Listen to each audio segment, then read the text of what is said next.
Hej, jeg vil gennemgå opgave 181 fra kursusgang nummer 27.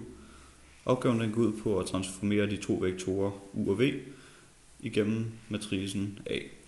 Først vil jeg transformere vektoren u, og det gør jeg ved at stille det op på den her måde, hvor jeg først ganger de øverste værdier i matricen med førstkoordinaten i vektor u.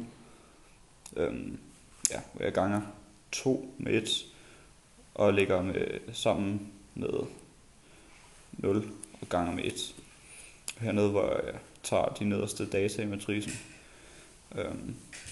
ganger med andenkoordinaten i vektoren, minus 3, og lægger til 2 fra matricen og ganger igen med minus 3 fra vektoren.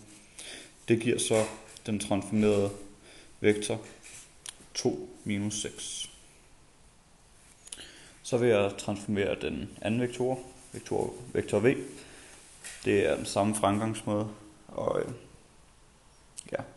ganger værdien, det øverste værdier her i matricen med første koordinaten for vektoren, nemlig a, ligger sammen med 0 gange a.